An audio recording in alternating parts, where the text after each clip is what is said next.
할렐루야. 네, 여러분 예배 잘 드리고 계시죠? 네, 오늘은 좀 여러분 제가 보니까 날씨가 좀 저기압에서인지 여러분도 마음도 좀 차분하신 것 같아요. 제가 이제 세 번째 오는데 세 번째라고 벌써 익숙하게 돼가지고 여러분들이 단에 서는 게 약간의 흥분을 가라앉히고 오늘은 좀 차분하게 하나님께서 어떻게 말씀하시는지 귀 기울여서 한번 들어보겠습니다. 오늘 말씀 제목은 복음, 신령한 은사, 이런 제목입니다. 사도 바울이 이렇게 편지를 쓸 때 보면 항상 어떤 형식이 있죠. 처음에는 인사말을 합니다. 내가 이렇게 누가 편지를 쓰는지, 또 누구에게 이것이 전달되어지는지, 그리고 뭐 성삼위 하나님의 이름으로 은혜와 평강이 있길 원한다, 이렇게 간단하게 인사말을 하고요.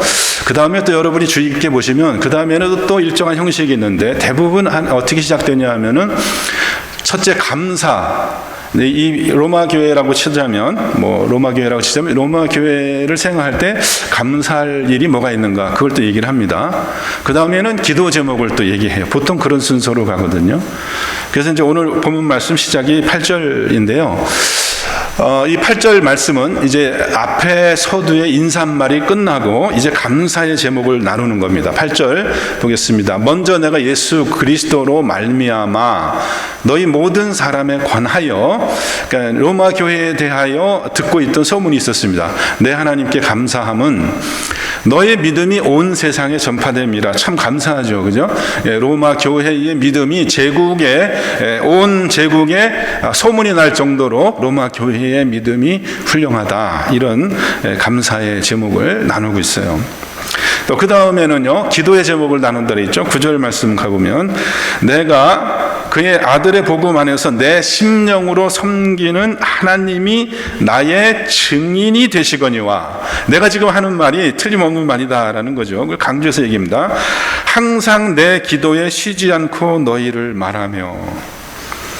사실은 로마에 한 번도 가본 적이 없는, 어떻게 보면 얼굴 한 번 본 적 없는 그런 로마 교회를 생각할 때마다 굉장히 감사하고 또 기도를 했다는 겁니다. 사도 바울이 그 교회를 위해서. 여러분, 우리가 기도하는 만큼 우리에게 하나님의 권위와 능력이 부어지는 건 틀림없는 거예요. 그죠? 누가 우리를 제일 사랑하는 사람일까요? 네, 우리를 위해서 기도하는 사람이요. 그죠? 기도한 만큼 우리는 그 사람을 사랑하게 되고, 기도한 만큼 우리의 진심이 전해지게 되는 거예요. 우리가 이렇게 선물 갖다 주고 이렇게 해야지만 되는 게 아니고, 기도 가운데 소통할 수 있다는 거예요. 그거를 이렇게 진심으로 전하고 있잖아요. 내 심령으로 섬기는 하나님이 나의 증인이 되신다. 자, 우리도 이렇게 기도로 모든 것을 시작하면 참 좋을 것 같아요. 그런데 또 한 가지 기도의 제목이 있어요. 지금 기도를 하는데 기도할 때마다, 로마 교회를 생각할 때마다 무슨 마음속에 어떤 소원이 생겼냐 하면 10절 말씀입니다. 10절. 어떻게 하든지 이제 하나님의 뜻 안에서 너희에게로 나아갈 좋은 길 얻기를 구하노라. 내가 한번 로마 교회에 갔으면 좋겠다라는 그런 마음의 소원이 기도 중에 있는 겁니다. 기도해야 됩니까? 그냥 가면 됩니까, 여러분? 이런 일을. 로마에 가고 싶은 생각이 생겼어요? 그냥 가면 되는 거예요? 아니면 기도해야 되는 거예요? 기도해야. 자, 우리가 이게 분별을 잘 해야 되죠. 근데 지금 사도 바울이 여기서 굉장히 신중한 태도를 보이고 있습니다. 사도 바울은 사실 좀 여러분 열심도 있고 사실 물불 안 가리는 사람이잖아요. 그죠? 저 가야 된다고 생각하면 가는 거예요. 그냥 물속에도 들어가고 불속에도 들어가고 배를 타고 파선해도 되고 옥에 갇혀도 되고 매를 맞아도 되고 추위에 배고픔에 떨고 나그네 되고 무슨 강도의 위험과 칼의 위험을 마다 않는 사람이잖아요. 그렇지 않아요? 사도 바울이 내가 복음을 전하기 위해서 내가 저기 로마에 가야겠다 생각하면 그냥 가면 되는 거예요. 사실은 그 마음속에 그런 마음이 있잖아요. 그죠? 근데 사도 바울답지 않게 굉장히 신중합니다. 보세요. 어떻게 해요? 하나님의 뜻 안에서. 이거 굉장히 중요한 얘기예요, 여러분. 그죠? 내가 내 뜻으로 갈 수도 있어요. 내 뜻으로 갈 수도 있는데, 못 갈 게 뭐 있어요? 모든 길은 로마로 통한다고 그랬잖아요. 그죠? 당시에 얼마나 교통이 발달했고 치안이 안전했고요. 로마의 팩스 로마나라고 불리는 로마가 가장 강성했던 그 200년간의 로마 제국이 1000년을 가는데요. 그 중에서도 예수님 당시 이 초대교회 이 시대가 로마가 가장 강성하고 평안한 그런 때였어요. 가려면 얼마든지 갈 수 있단 말이에요. 그런데 하나님의 뜻 안에서 너희에게로 나아갈 좋은 길, 여기서 좋은 길이라는 것은 일로 가도 되고 절로 가도 되고 뭐 길이 많은데 어디로 가야 되나?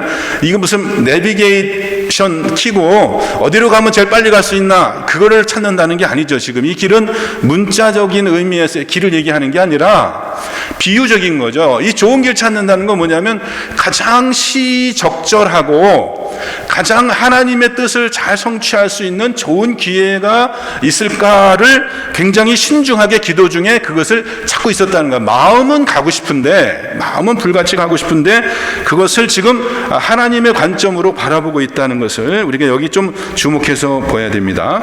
자, 그런데 12절 말씀, 11절 말씀. 내가 너희 보기를 간절히 원한다는 것은 어떤 신령한 은사를 너희에게 나누어 주어 너희를 견고하게 하려 합니다. 이게 로마 교회를 찾아가는 분명한 목적이 있죠. 그냥 내가 한번 가봤으면 좋겠다. 뭐 여행 삼아서 뭐 비전 트립 삼아서 한번 선교지 한번 방문했으면 좋겠다. 이게 아니라 거기를 가야 될 분명한 목적이 있는데 그 목적이 뭐라고요? 뭡니까? 신령한 은사를 내가 나누어 주겠다는 거예요. 그럼 이 편지를 이렇게 쓸 때 사도 바울이 신령한 은사를 뭐라고 생각하고 썼을까요? 로마 교회 성도들이 편지를 받아봤잖아요. 사도 바울이 우리 교회 오고 싶대. 그 유명한 사도가, 참 소문난 그 사도가, 능력 있는 사도가 우리 교회에 오고 싶다는데, 그러면 여러분 궁금증이 생기겠죠.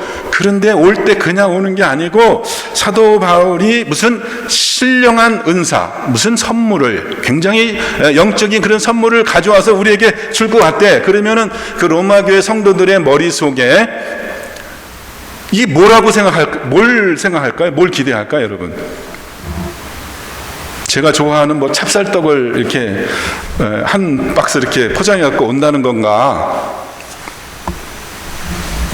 또 이거 또 이렇게 오해하지 마시고요. 또 제가 먹는 걸 좋아해가지고. 그런데 여러분이 로마교회 성도 입장에서 보면 사도 바울이 신령한 은사를 준다 그랬는데 그게 뭐예요? 궁금해요, 안 궁금해요? 궁금하잖아요. 그게 뭔지. 저기 고린도 전서에서 얘기하는 그 무슨 지혜, 말씀의 지식의 은사를 얘기하는 건지, 예언과 방언의 은사를 얘기하는 건지, 귀신을 쫓고 병을 고치는 그런 능력을 의미하는 건지, 이 신령한 은사가 도대체 뭐지? 라는 생각이 좀 들잖아요. 네, 좀 듭니다. 저는 들었어요. 여러분은 어떠신지 모르겠지만은. 그 12절 그 신령한 은사가 뭔지를 이 이후에 나오는 문맥에서 우리가 찾을 수가 있는 겁니다. 12절. 이는 곧 내가 너희 가운데서 너희와 나의 믿음으로 말미암아 피차 안위함을 얻으려 함이라. 12절 말씀이죠. 12절. 예, 피차. 그런데 이 복음이 아니라 이 신령한 은사를 나누어서 견고하게 하고 서로 피차라는 것은 너와 내가 동시에 서로 안위함을 얻으려 하는 그런 목적이다라고 왜 로마 교회에 가려고 했는지를 이제 설명을 합니다. 근데 13절 형제들아 내가 여러 번 너희에게 가고자 한 것을 너희가 모르기를 원하지 아니하노니. 이게 지금 막 생긴 일이 아니고 지금 오랫동안 사도 바울은 사실 로마 교회를 방문할 생각을 갖고 여러 번 그렇게 하려고 시도를 했습니다. 이는 너희 중에서도 다른 이방인 중에서와 같이 열매를 맺게, 무슨 열매를 맺게 하려 함이로되 지금까지 길이 막혔다 이렇게 얘기를 해요. 여러 번 가려고 했는데 길이 막힌 거예요. 길이 막혔다는 게 무슨 뜻일까요? 문자적으로 진짜 무슨 산사태가 나가지고 홍수가 나가지고 길이 못 가게 됐다는 그런 뜻인가요? 그런 뜻은 아닌 것 같고 이건 비유적인 것 같아요. 상황이, 내가 처한 상황이 무엇이 됐든지 간에 나중에 이제 15장에 로마서 15장이 끝이라면, 여기 로마서 1장이죠 지금. 로마서가 총 16장인데 15장에 가면은 그 자세한 설명이 조금 더 나옵니다. 왜 못 갔었는지. 그러니까 중요한 일은 뭐냐면 여러 가지 다른 사역에 매여 있었어요, 사도 바울이. 이런 지역에서 전도하고 있는데 전도가 잘 되는 거예요. 그러니까 지금 이거를 하다가 말고 중단하고 갈 수가 없잖아요, 그죠? 뭐 또 다른 급한 일이 또 생기고 하는 그런 것들이 있어서 못 갔는데, 지금 사도 바울은 하나님의 뜻 안에서 더 나은 시점에 더 나은 어떤 열매를 맺을 수 있는 그런 기회를 엿보고 있었던 겁니다. 근데 길이 막혔다는 거예요. 사도 바울 아까 얘기한 것처럼 뭐 길이 막혔다고 못 가는 그런 사람이 아니잖아요. 근데 하나님의 뜻이, 누가 이것을 막은 겁니까? 이 길을 막은 게 누가 막은 거예요? 길이 막혔다고 했어요. 누가 막은 거예요? 누가 일부러 막은 건가요? 이게 아니고, 만약에 이게 하나님의 뜻이 지금 가는 거다라고 사도 바울의 마음속에 확신이 있었다면 무슨 뭐가 막아도 갔을 겁니다. 그죠? 사도 바울의 성품을 보면은 무슨 수를 써서라도 갔을 거예요. 이게 하나님의 뜻이라고 생각이 된다면. 근데 왠지 모르게 기도 중에 가려고 할 때마다 왠지 모르게 성령께서 마음을 편치 않게 하는 거예요. 뭔가 가지 못할 여러 가지 상황들이 생각나게 하는 거죠. 그렇다는 것은 이게 막은 게 뭐예요? 하나님이 의도적으로 지금 사도 바울의 길을 막고 있는 거죠.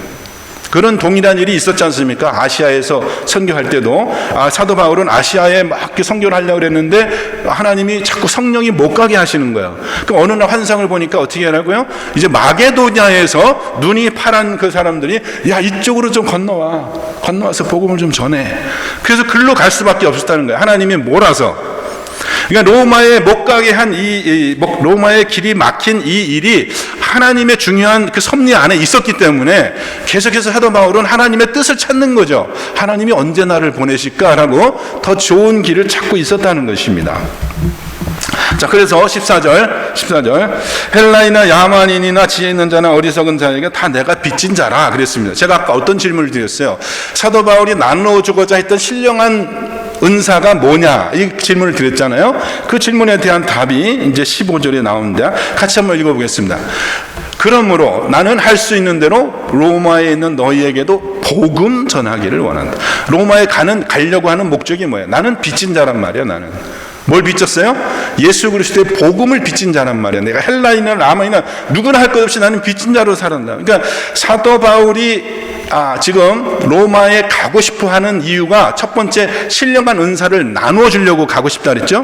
근데 여기 15절에 결론적으로는 뭐라고 얘기를 하냐면, 내가 로마에 가서 너희들한테도 복음을 꼭 전했으면 좋겠어, 이렇게 얘기를 하는 겁니다. 그럼 여러분, 앞에 얘기한 신령한 은사와 이 복음은 별다른 것입니까? 아니면 이게 같은 것일까요? 어떻게 생각하세요? 이게 같은 거예요. 이게 같은 거란 말이에요. 내가 신령한 은사를 나눠줄게 라고 했단 말이죠. 근데 나중에 가서는 내가 사실은 로마에 가려고 하는 제일 큰 이유는 뭐야? 복음을 전하기 위해서. 제가 여기 와 있는 이유도 똑같아요, 여러분. 제가 여기 복음을 전하기 위해서 와 있는 거예요. 근데 여러분, 그러면 처음부터 신령한 은사라고, 왜 신령한 은사라고 이렇게 좀 추상적인 말을 하지? 처음부터 그럼 내가 복음을 전해서 너희를 견고하게 할 거야, 나는 복음을 전하고 싶어, 이렇게 얘기하면 되는데 왜 신령한 은사라는 그런 말을 했을까요? 왜 처음부터 복음이라는 단어를 사용하지 않고 신령한, 거기에 중요한 어떤 뜻이 있다고 보는 겁니다. 자, 그러면 내가 복음을 전한다고 했을 때 또 한 가지 질문은 뭐냐면, 아니, 로마 교회에 복음을 전한다는 얘기는 도대체, 보세요, 로마에 있는 너희는 지금 교인들을 얘기하는 거잖아요. 안 믿는 사람들 얘기하는 거예요. 로마 교회에 지금 편지를 쓰고 있잖아요, 그죠? 그들의 믿음이 보통 믿음이냐고요? 우리 아까 봤잖아요. 로마 교회 믿음이 소문난 믿음이잖아요. 로마 제국에 칭찬은 그렇게 했잖아요. 아까 8절 시작할 때, 그죠? 내가 감사한다고 너희 믿음이 온 제국에 소문나서 그런 칭찬받는 믿음이고 감사. 그러면 아니, 복음도 모르는데 그런 믿음이 생길 수 있습니까? 그러면 사도 바울은 이미 복음을 알고 칭찬받는 믿음이 있는 로마 교회에 아니 왜 또 복음을 이게 무슨 얘기예요? 무슨 신령한 은사는 무슨 은사고 왜 복음을 전한다? 그 로마 교회가 알고 있는 복음에 어떤 중요한 결핍이 있다.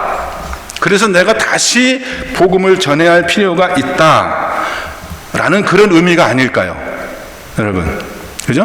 우리가 지금 제가 여기서 복음을 전할 필요가 있는 거예요, 없는 거예요, 여러분들에게? 여러분 이미 신앙생활을 몇십 년, 어떤 분들은 태어나면서부터 평생 교회에서 살면서 복음을 아마 너무나 잘 알고 있을 텐데, 여기 이영규 목사가 와서 또다시 복음을 전할 필요성이 있을까요? 그럼 제가 알고 있는 복음과 여러분과 알고 있는 복음을 비교해 보면은 차이가 있을까요?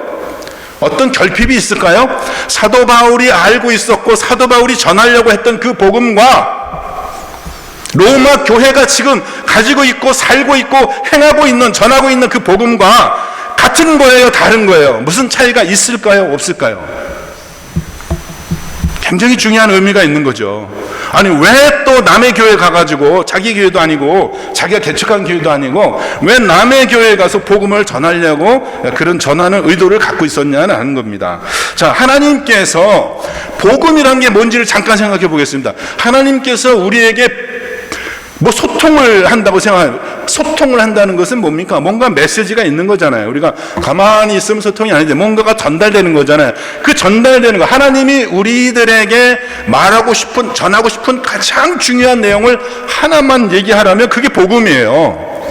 다른 거 하나님은 관심이 없어요, 사실은. 그렇습니까? 안 그렇습니까? 성경이 이렇게 두꺼운 게 있잖아. 이 이야기책 있잖아요. 두꺼운 이야기책. 이거를 이렇게 두껍게 쓴 이유가 뭐예요? 두껍게 저렇게 쓴 이거 여기 딱 한 가지란 말이에요. 이 성경의 모든 기록은 다 예수 그리스도의 복음을 우리에게 전하기 위한 목적으로 그것이 있는 거예요, 두껍게.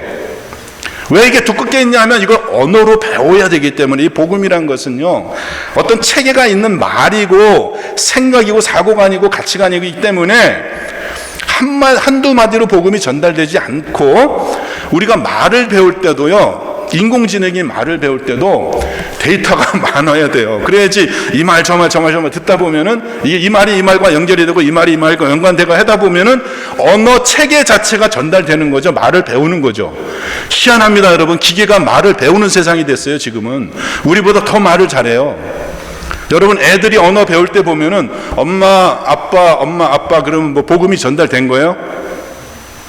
말이 전달된 거예요? 모르잖아요. 자기 의사 표현을 못 하잖아요. 생각을 똑바로 할 수 없잖아요.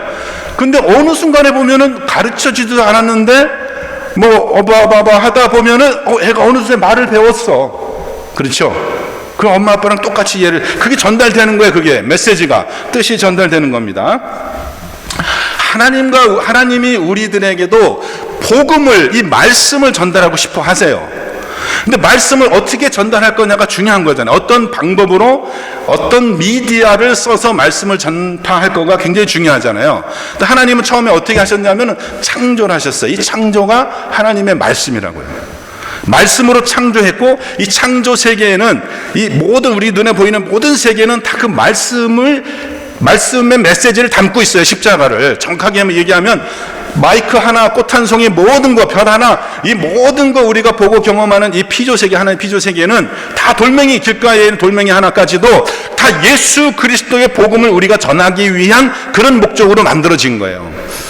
그래서 우리가 이렇게 복음을 떠들지 않으면 길거리에 돌멩이가 떠들 거라고요. 우리가 복음을 전하지 않으면 길거리에 돌멩이들이 막 덜덜덜 떨면서 예수 그리스도의 복음을 선포할 거라고요. 돌멩이 짜게 보세요. 여러분, 돌멩이 연구하는 사람들 우리가 지질학자라고 그러잖아요. 암석학이라는 학문이 있어요. 돌멩이만 연구하는 학문. 그거 연구해 보세요. 여러분 연구해 보세요. 돌멩이 연구해 보세요. 거기에는 무궁무진하고 엄청난 하나님의 지혜와 하나님의 말씀이 거기 담겨 있어요. 거기 십자가가 담겨 있어요, 여러분. 보석이 되려면 고암에서 단련하고 또 연금돼야지만 좋은 보석이 나오고 광석이 나오잖아요. 그죠? 그게 뭐예요? 그게 십자가를 가리키지 않아요? 우리가 영광을 얻기 위해서 더 큰 고온에, 더 큰 불에 단련돼야지 보석으로 나온다는 거잖아요. 욥이 한 것처럼.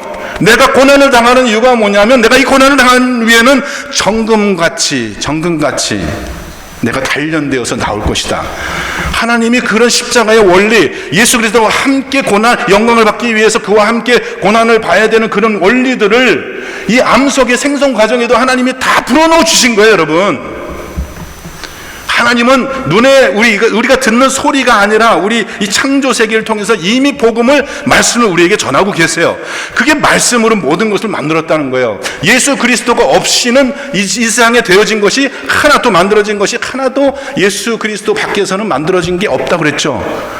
그 무슨 얘기예요? 모든 만들어진 것은 다 한 가지 목적을 가지고 만들었는데 그 최종적인 목적이 뭐예요? 예수 그리스도의 영광을 드러내는 거예요.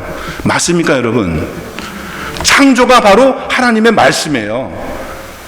근데 그 창조 모든 피조세계 하나님의 신성과 능력이 충분히 알 만큼 나타나 있는데도 불구하고 우리는 피조세계를 보면서 하나님을 알아보지는 못하고요. 그 동물, 그 버러지 형상을 우상으로 만들어 놓고 그걸 섬긴다니까요. 우리가 그런 어리석은 마음, 우둔한 마음이 우리에게 있는 겁니다, 여러분. 그러니까 하나님이 안 되겠다. 이거 창조 가지고 애들이 못 알아듣네. 그래서 그 두 번째 하나님이 우리에게 또 계시를 주시잖아요. 그게 뭐냐면 선지자를 보내서 언어로 얘네들이 말을 알아들을 수 있을 테니까 내가 말씀을 말로 한번 표현해보자 해서 한 게 뭐예요? 그게 이제 성경이죠. 성경. 글과 언어로 우리가 알아들을 수 있는 언어로 언어적인 소통을 하나님이 말씀을 가지고 한 거예요. 원래 말씀은 태초부터 있었잖아요. 태초의 말씀은 어떤 형태로 있었나요? 태초에 원래 있던 말씀은 언어가 아니고 사실은 그것은 영이었습니다. 영으로 있는 거예요. 예수님이 이렇게 요한복음 8장에서 요한복음 6장에서 소통하실 때 내가 너희한테 이르는 말이 내가 너희한테 이르는 이 말이 육이 아니고 영이다. 살리는 것은 영이니 육은 무익하다. 내가 이르는 이 말이 곧 영이요 생명이다. 우리가 하나님을 예배할 때도 영과 진리로 해야 된다고 그러지 않습니까, 여러분? 하나님이 쓰시는 언어는 이게 영이란 말이죠, 영. 그래서 이 언어로 이제 사람의 언어로 우리에게 성경을 통해서 하나님의 말씀이 소통되기 시작했습니다. 그리고 그 다음에는요, 그래도 못 알아들어요. 그래서 우리 조상들에게 히브리서 1장에 보면 우리 조상들에게 여러 모양으로 여러 선지자들을 통해 우리에게 말씀하신 하나님이 이 마지막 때에는 그 아들을 통해서 우리에게 말씀하셨다. 그죠?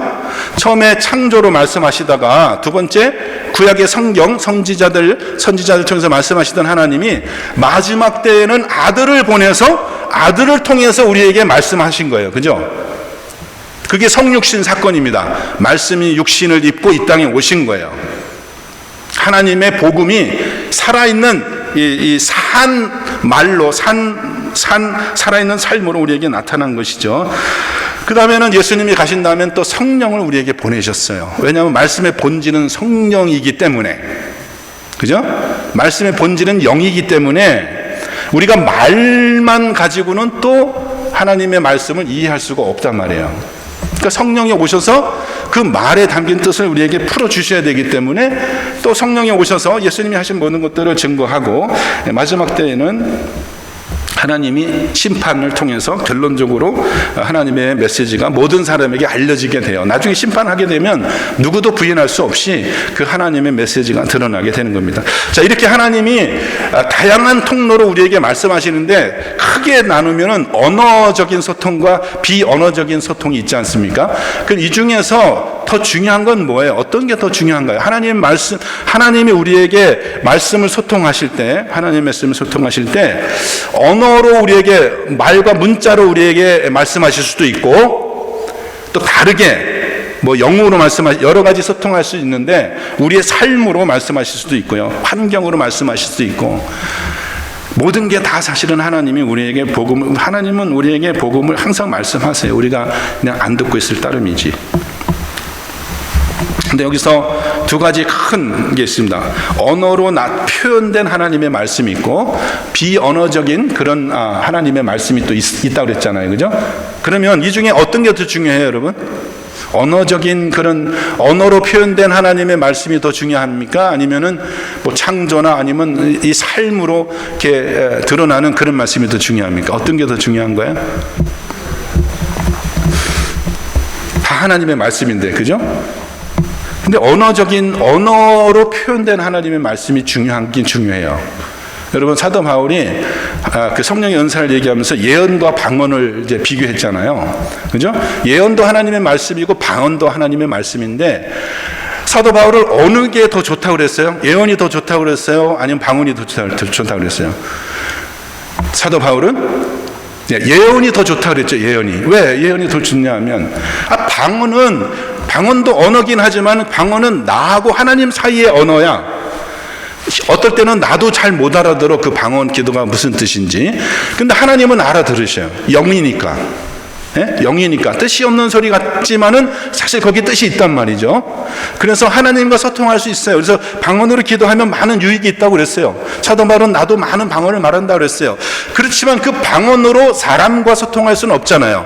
못 알아듣는 사람에게 방언을 백날 해봐야, 100시간을 얘기해봐야, 제가 지금 여러분에게 이렇게 알아듣는 말로 복음을 전하는 게 더 유익해요? 아니면 제가 방언으로 막 떠들어대는 게 유익해요? 알아듣는 말로 전하는 것이 훨씬 유익하잖아요. 그러니까는 방언보다는 예언을 더 사모하라고 그랬단 말이에요. 근데 문제는 모든 말이, 내가 설교를 한다고 여기서 성경을 읽고 내가 여기서 복음을 전한다고 해서 모든 말이 다 복음입니까? 그건 아니에요. 그죠? 말이 있다고 해서 그게 다 복음은 아니잖아요. 내가 무슨 말을 한다고 해서 그게 다 예언은 아니잖아요. 내가 무슨 말을 한다고 해서 그게 다 복음은 아니란 말이에요. 그러면 말이 복음이 되기 위해서는 거기 뭐가 있어야 돼요? 거기 성령의 능력과 성령의 나타나심이 있어야 된다는 겁니다, 여러분. 그래서 예언이 성령의 은사가 되는 거잖아요.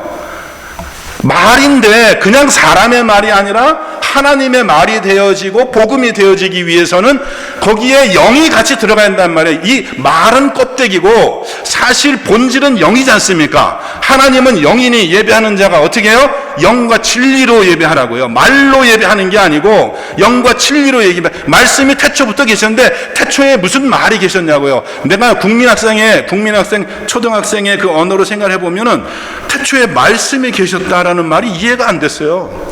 아니 말은 말하자마자 없어져 버리잖아요. 예? 안 그래요, 여러분? 초등학교 때로 데려가 보세요. 아니 성경책 요한복음 있는데 태초에 말씀이 계시니라. 아니 말은 하자마자 없어지는 게 말인데 어떻게 태초에 말이 도대체 어떻게 있다는 거야? 이해가 안 되잖아요. 말이 존재한다는 게 말이 됩니까, 여러분? 태초에 말이 있다는 게 말이 돼? 태초에 누가 이런 말을 했다 그러면 말이 되죠. 아, 이 사람이 이런 말을 했구나. 근데 태초에 말씀이 있었대. 아무것도 없는데 말씀이 있었대. 아무것도 없는데 어떻게 말이 있냔 말이야. 그게 바로 영이란 말이에요. 영. 말의 본질은 영입니다. 우리가 말을 하기 전에 말이 있으려면 뭐가 있어야 되죠? 말을 하려면 뭐가 있어야 돼요?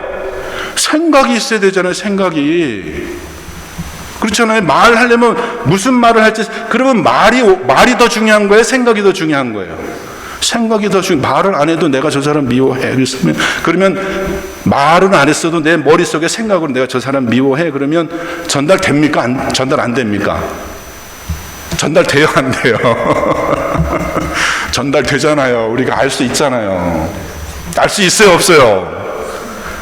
그게 영이잖아요, 영. 말의 본질은 소리가 아니란 말이에요.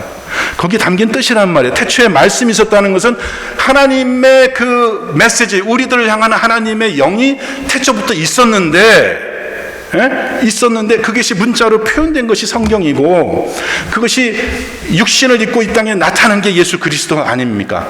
그런데 그것을 우리가 못 알아들으니까는 그것을 증거하기 위해서 하나님이 그리스도의 영을 우리에게 보내주셔서 이제는 우리가 그 말만 우리가 생각하는 게 아니라 복음이 사형리야.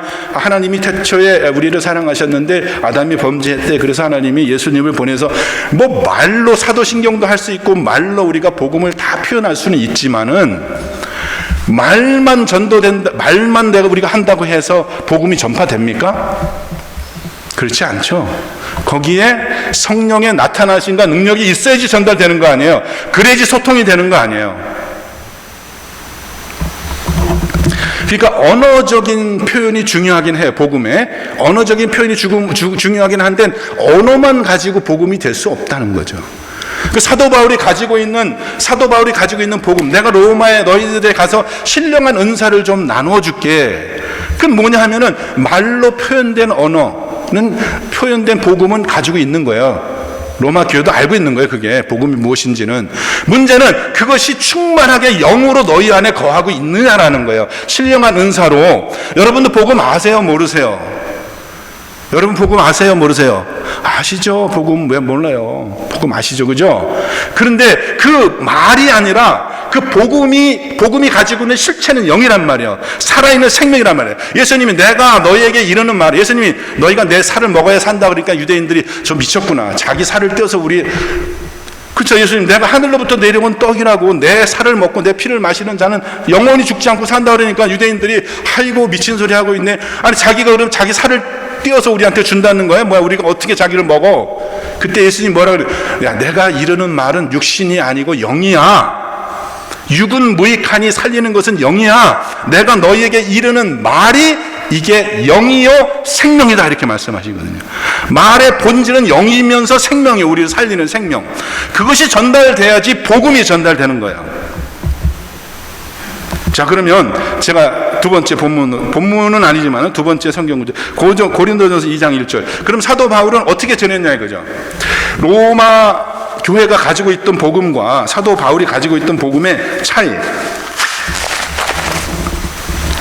자 2장 1절에 보면은요, 형제들아 내가 너희에게 나아가 하나님의 증거를 전할 때에 이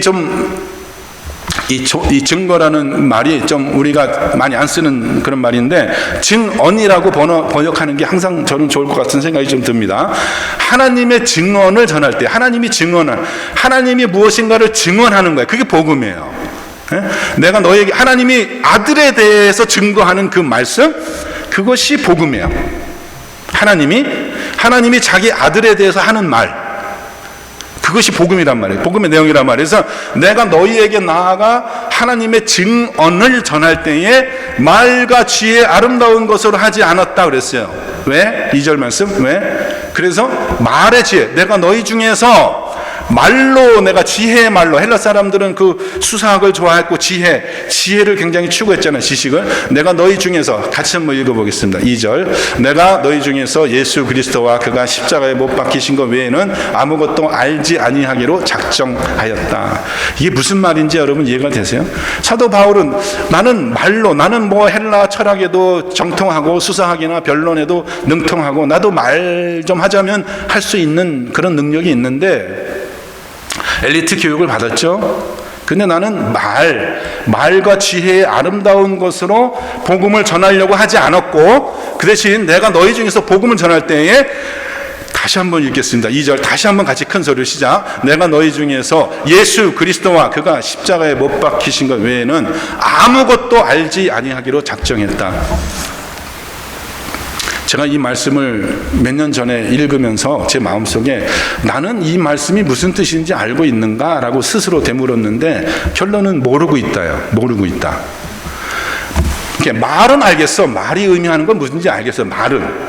예? 써진 말은, 문자는 알겠는데 이 문자가 가르치고 있는 실체, 사도 바울은 도대체 예수 그리스도와 십자가를 무엇이라고 알고 있는 것인지, 왜 그는 그거 외에 다른 거는, 복음을 전파할 때 그거 외에 다른 거는 일체 설교도 않고 얘기도 않고 하기로 그렇게 작정을 했는지. 요즘 제가 이렇게 유튜브에 떠도는 설교나 뭐 이런 것들을 많이 보면은요, 5만 가지 잡것들을 다 얘기를 하고 뭐 이렇게 주제가 너무 방대하고 그런데 그냥 연애부터 시작해가지고 뭐 정치, 뭐 경제, 스포츠 뭐 얘기 안 하는 게 없어요. 근데 참 소수의 설교자들이 예수 그리스도와 십자가를 얘기를 하고 있더라고요. 제가 보니까. 제가 이 말씀을요, 한 3년, 4년 정도, 지금까지도 계속 제가 이 말씀을 묵상하는데 하루도 이 말씀을 생각 안 하고 지나간 날이 없다 그러면 여러분 믿으시겠어요? 3, 4년 동안? 하루도 이 말씀을 암송하지 않고 지나간 날이 없어요. 하루도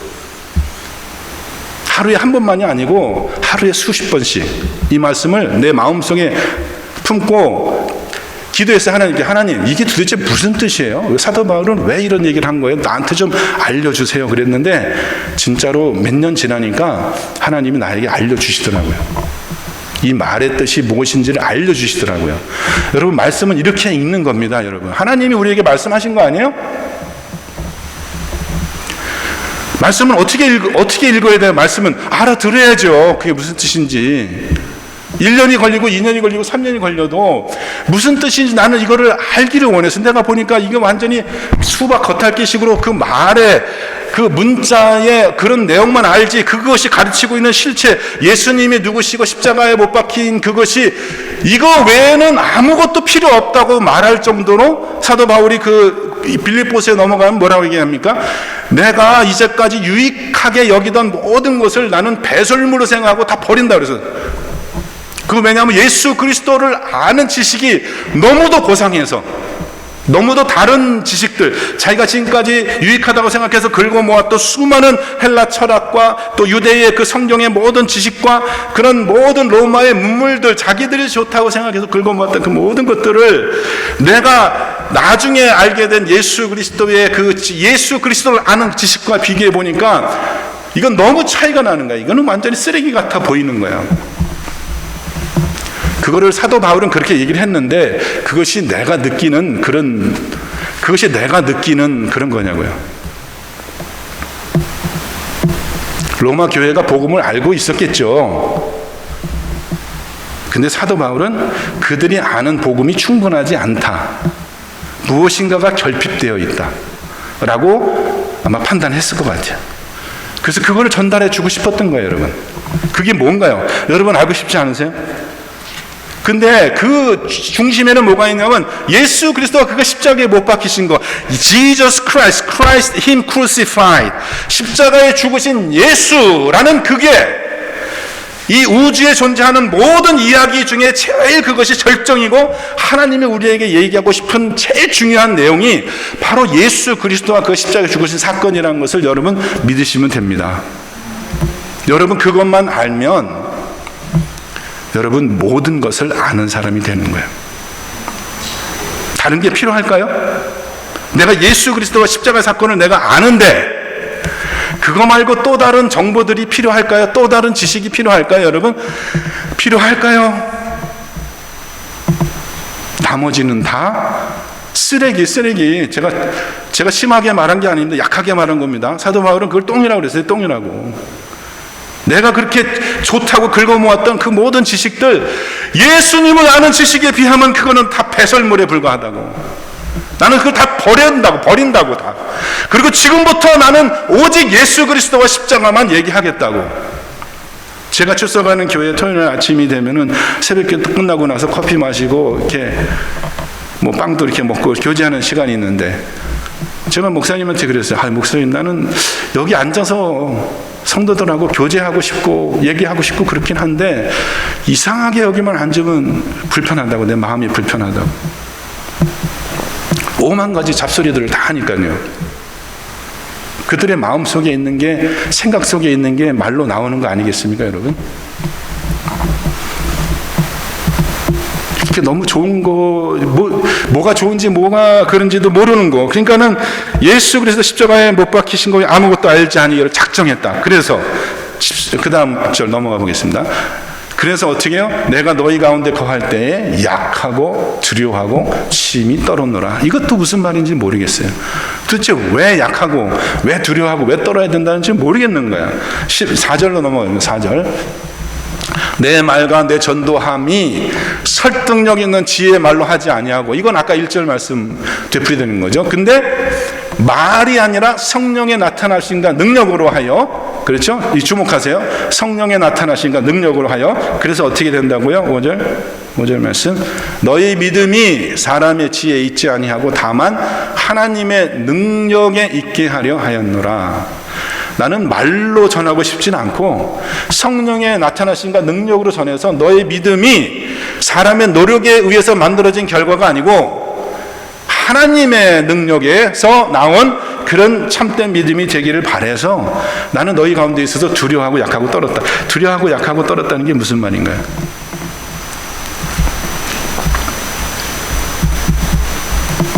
고린도후서 11장 28절에 보면 이 외에 일은 고상하고 사도 바울이 여러 가지 고난을 당하는데 아직도 날마다 내 속에 눌리는 일이 있으니 곧 모든 교회를 위하여 염려하는 것이라. 누가 약하면 내가 약하지 아니하냐, 누가 실족하게 되면 내가 애타지. 왜 자기가 두려워하고 떨고 그랬습니까? 누가 약하면, 누가 실족하면 내가 애타지 않, 내가 부득불 자랑할진대 내가 약한 것을 자랑하리라. 주님이 지금 로마로 가는 전도의 길을 주님이 막으셨다고 그랬죠. 그 사도 바울이 하나님 눈치 보고 있는 거예요. 사도 바울이 눈치 보고 기도하면서 하나님 언제, 나는 가고 싶은데, 복음 전하고 싶은데 하나님 언제 이 길을 열어주실까? 눈치 보고 있는 거야, 기도하면서. 그럼 왜 막았을까 하나님은? 아니 전도하러 간다는데, 하나님이 나라 위해서 좋은 일 아니에요? 그걸 왜 막냐고요. 그게 복음이에요. 여러분 아세요? 제가 아까 복음은 말로만 전달되는 게 영으로 전달되는 거잖아요.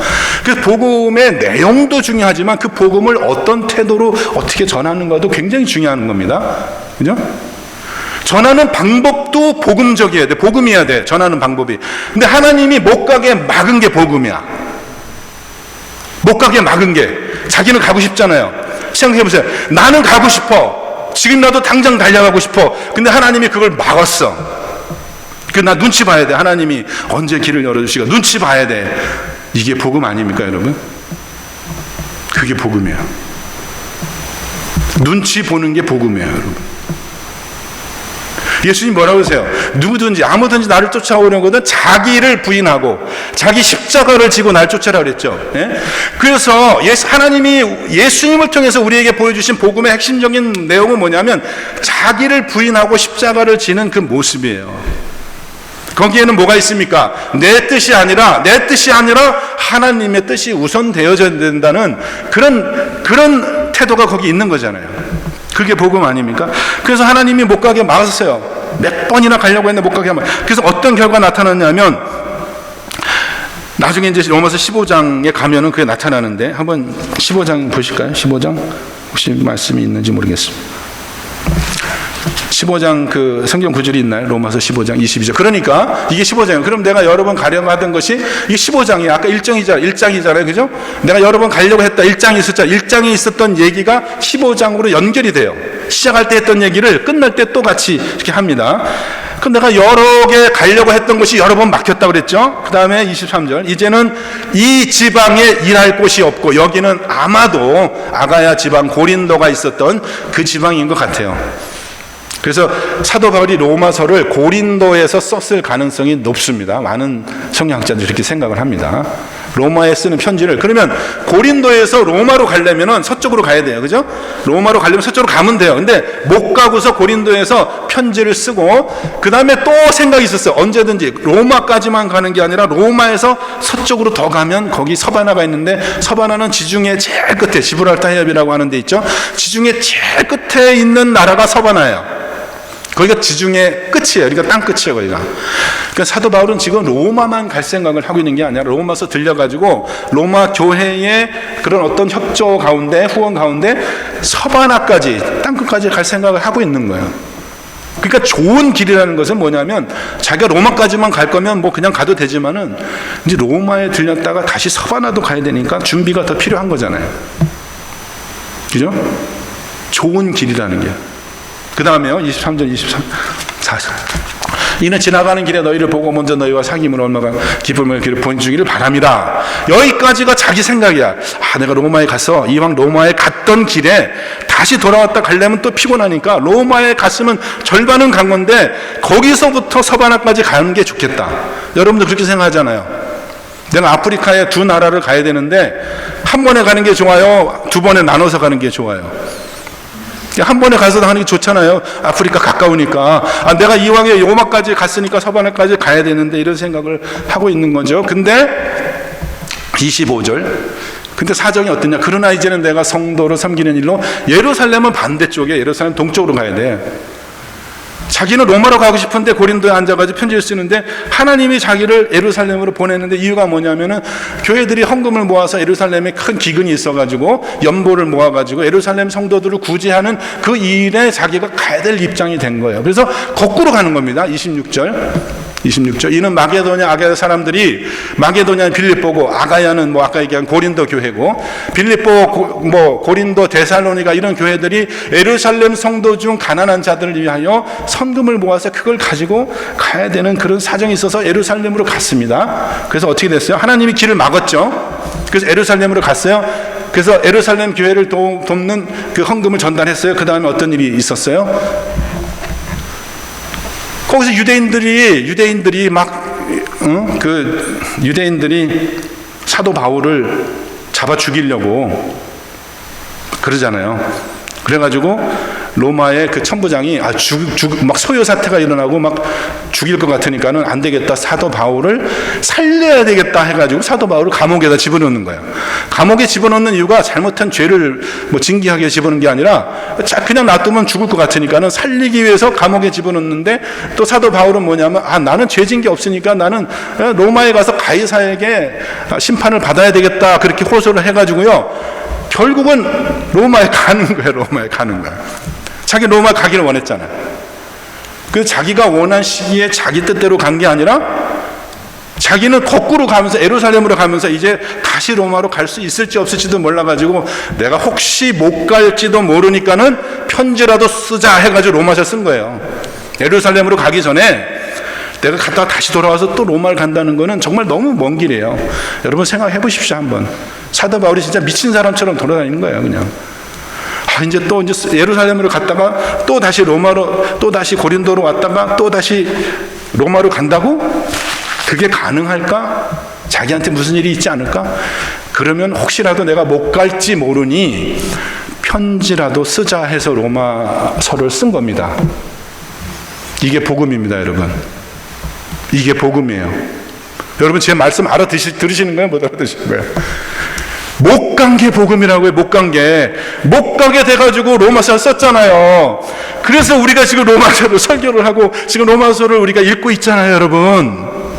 사도 바울이 자기 멋대로 그냥 내가 가서 전하는 게 낫지 글로 쓰면은 잘 소통도 어렵고 그러는데 내가 왜 편지를 쓰냐, 직접 가서 얘기해야지 확실하니까 가자. 그리고 갔었으면 로마서는 없었던 거예요. 성경에 로마서는 없었던 거예요, 여러분.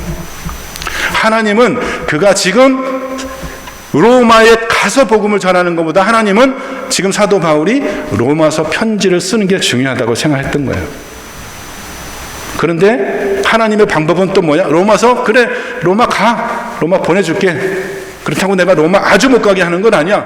거꾸로 예루살렘으로 갔는데, 반대 방향으로 갔는데, 가야 될 길만큼 거꾸로 갔는데 거기서 잡혀가지고 쇠사슬에 매여서 로마로 갔단 말이에요. 그게 복음이란 말이에요, 여러분. 그게 복음을 전달하기 위해서는 복음으로 전해야 되는 거예요. 근데 사도 바울이 가서 자기의 지식을 잘하면서 맘 놓고 뽐내면서 복음을 전할 수도 있었겠지만 쇠사슬에 묶인 그런 죄수의 처지가 돼가지고 로마에 가서 갇혀 있으면서 감옥에서 2년 동안 복음을 전했다는 거 아닙니까?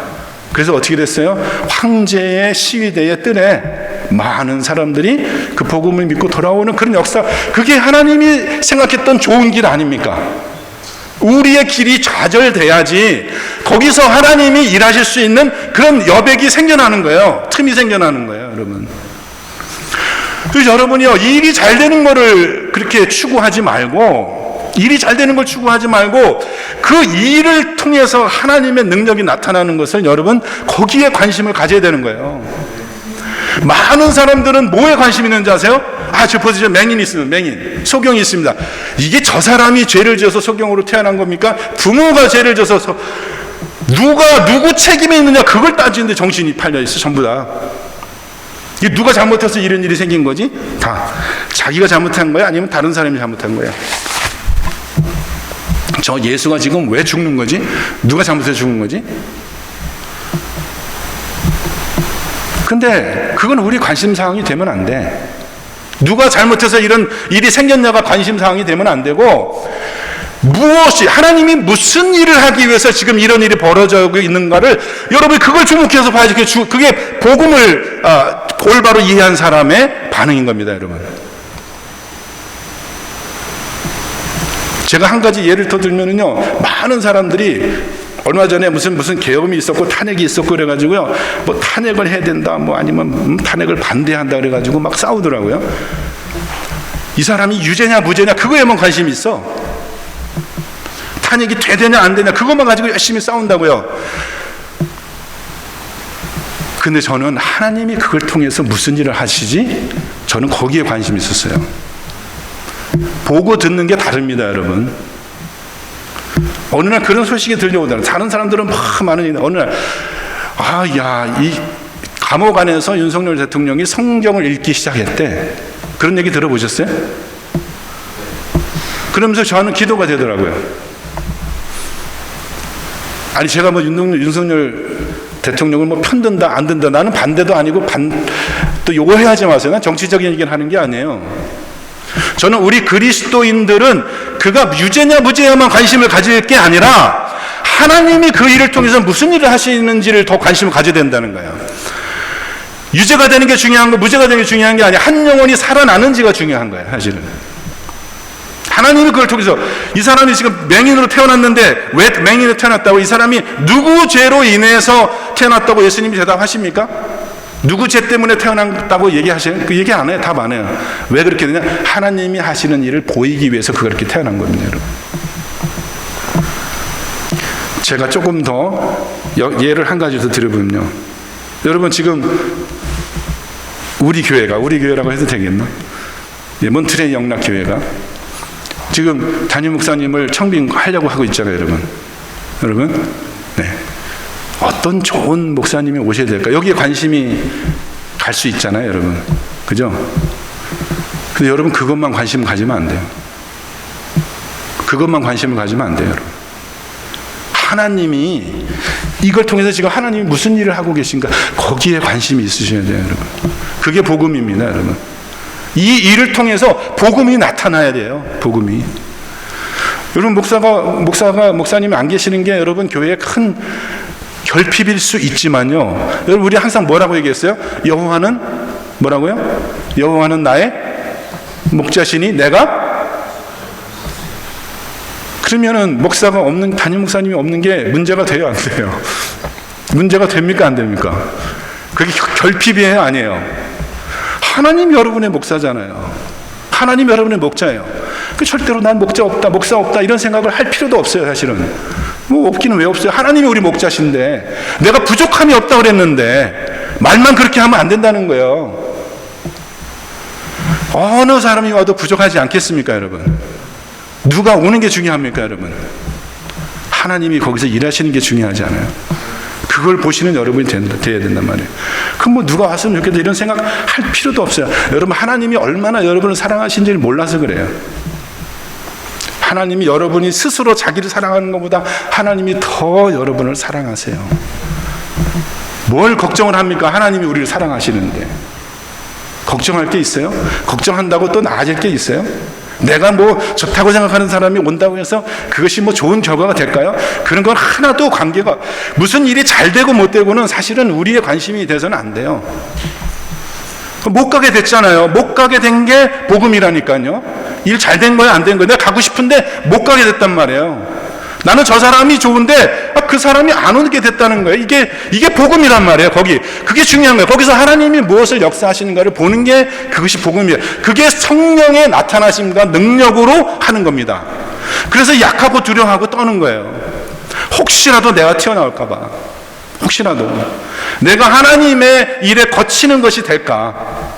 내가 말을 잘해서 말로 전하면 좀 잘 될까? 내가 사람들이 다 장기가 있어요. 자기가 잘하는 것으로 뭔가를 하려고 그러잖아요. 그죠? 그게 중요한 것은 그게 아니고, 내가 성공하는 게 중요한 게 아니고, 교회가 잘 되는 게 중요한 것도 아니고, 하나님의 능력이 나타나는 게 중요한 겁니다. 그건 보는 사람에게는 하나님 능력은 반드시 나타나요. 지금도 하나님 여기서 일하고 계신 거예요, 여러분의 마음속에. 우리가 다른 데 관심을 가지니까 못 볼 따름이지, 우리만 손해가 되는 거죠. 훌륭한 복음은 훌륭한 목사님이 와서 훌륭한 목회를 하는 게 복음이 아니고, 우리의 뜻이 좌절되어지고 성령이 능력이 나타나는 것이 복음입니다. 복음은 말로만 되는 게 아니에요.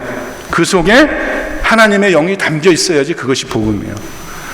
그럼 우리가 그냥 복음을 너무 잘 알면은 마음이 기쁘니까요. 마음이 기쁘고 충족되어 있으니까요. 아무것도 문제될 게 없어요.